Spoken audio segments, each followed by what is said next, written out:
Riker's Iron presents. Welcome aboard, everyone, to Riker's Iron's primetime no-quarter review of issue number 5. Issue 5 has 7 fluff-heavy sections and 1 very detailed painting tutorial. The sections in this issue include Fire and Forge, Escalation to War, Part 5, Company of Iron, Big Guns, Hostile Territories, Gate of Mists, After Action Report CID, the Armored Corps CID, Techniques and Textures, Paint Fur featuring Loki, No Quarter Games, Arcanists, and 2 Theme Force sections, Theme Forces, Forces of Legion, Blighted Ogrun, and Theme Forces, Forces of Khador, the Armored Corps. With the biggest lore-based issue to date, there's a lot to cover, so let's take a look at what new details Privateer Press has brought to us to the Iron Kingdoms. It's prime time, folks.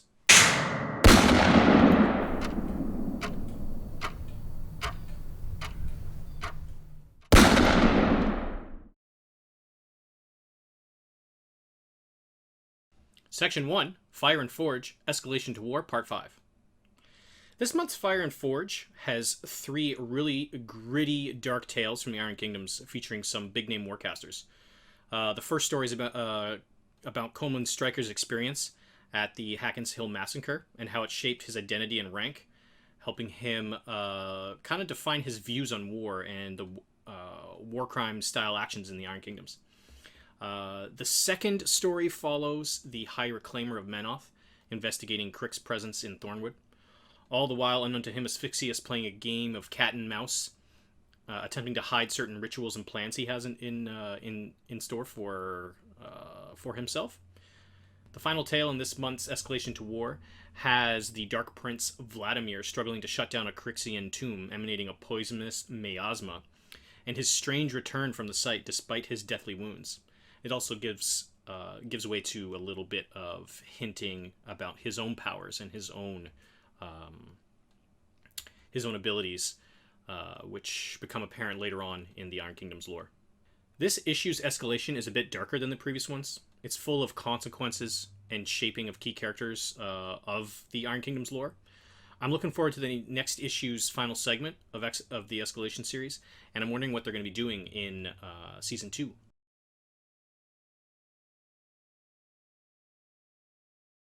Section 2, Company of Iron, Big Guns. Company of Iron this month contains probably the most anticipated addition to the game, Junior Warcasters. It also includes rules on using artillery in the game, acquisition costs for everything mentioned, and a really great battle scenario with one side trying to take a heavily fortified position of mobile artillery. I've come to love this section and appreciate Privateer Press's continued support for the skirmish game. If you are a Company of Iron player, this is a must-have issue for you, as it expands a huge key part of the lore of Company of Iron, but also adds a lot new playstyles and new model additions to the game.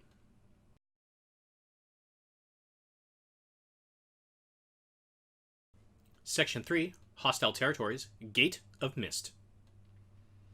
Our favorite section returns with another great addition to the No Quarter Prime Hostile Territories section, the Gate of Mists.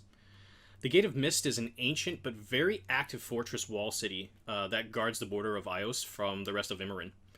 This section includes battle scenario and some great hobby and tabletop content, allowing you to add features of this defensive outpost to your battlefields. These include force mines and force shields. I look forward to this section every issue. It inspires me to build terrain and really gets my imagination going on how to expand my own games and tabletop.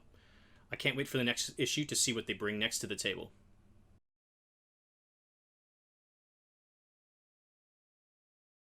Section 4, After Action Report, the Armored Corps CID. If you caught our review last time, we had mentioned the section hasn't changed much, and it feels a bit late to the table as we get all the info on what has changed in the cards, sometimes weeks before the release of this issue. I'm not sure if anyone is actually watching these, but Privateer Press seemed to have listened, and this time around the action report includes a bit more information on each model, surprisingly. The coolest part about the section, I found anyways, was the legacy model balancing point adjustment chart of all the changes. So they have this point adjustment chart that has like this model dropped down here, these are the reasons, model was raised up. It's a really nice addition. It gives you a good sense of what has changed, and you can read through those changes and learn why it changed for the majority of the major adjustments, such as the Mad Dog, the Rager, and the Victor Colossal. All of which I think are great changes to those models and to the game itself. While this section feels a bit late to the game, the issue has expanded on and improved over the previous issues. Anyone looking for more insight onto the why behind things in War Machine and Hordes should check out this issue, because it is really it is probably the best for the after action report CIDs.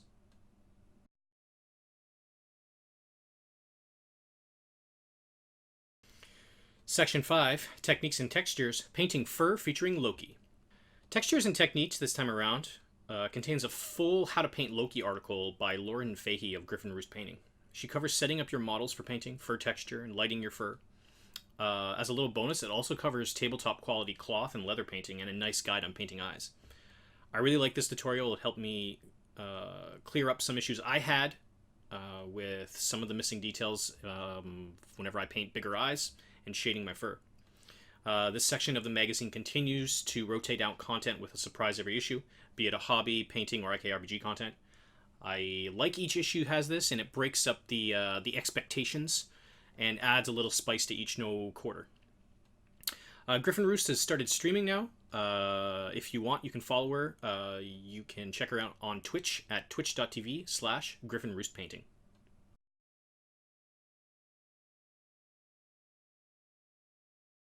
Section 6, No Quarter Games, Arcanists.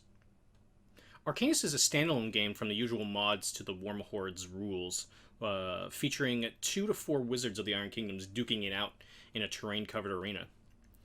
The game, like the other spin-off games, are played on a 30x30 game board, casting spells via dice pools to determine the winner. The real nugget of the game is a turn structure combined with dice pools and your chosen Arcanist type.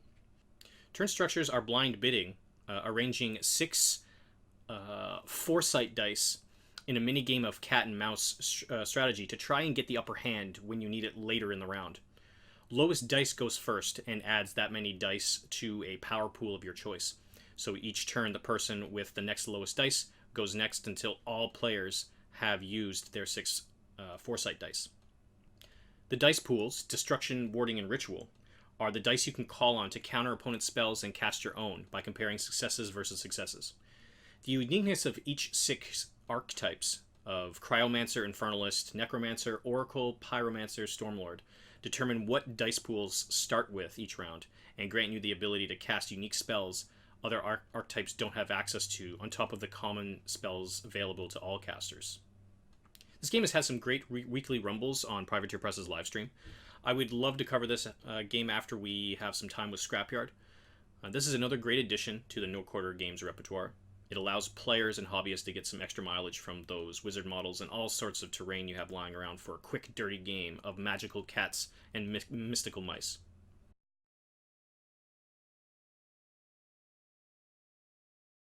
Section 7, Theme Forces Legion Blighted Ogrun, and Section 8, Khador Armor Corps.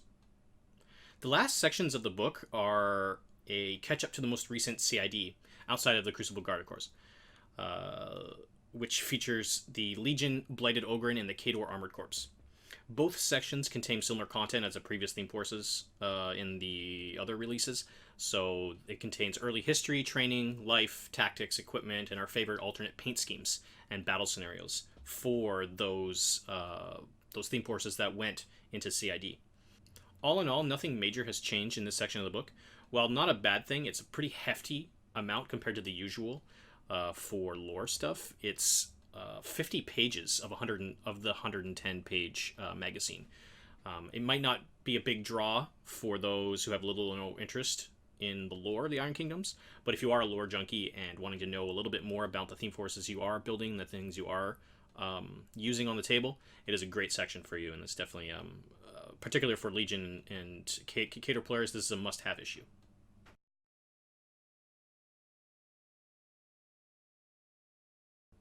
So what are my final thoughts on No Quarter Prime issue 5? This issue of No Quarter Prime is one for lore fiends, for sure, 100%. There's a total of 80 plus pages of just lore content, great detailed dives into various parts of the Iron Kingdoms, ranging from Khador to Krix, over to Ios and Legion. So there's a little bit for everybody. With that said, for those looking for something a little more to expand their game, There's very little content there. Well, it has a cool no quarter game and a great tutorial. It's not the awesome of the previous issues.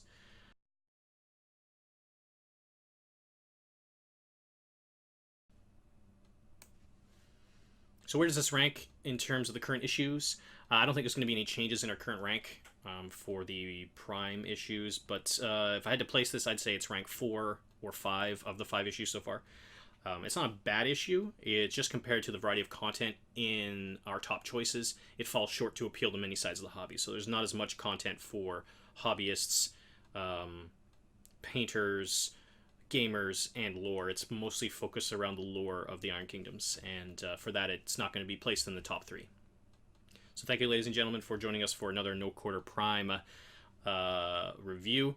We're going to be back next month with the No Quarter issue 6, which will have the Crucible Guard launch. So that should be a good issue and a good read through.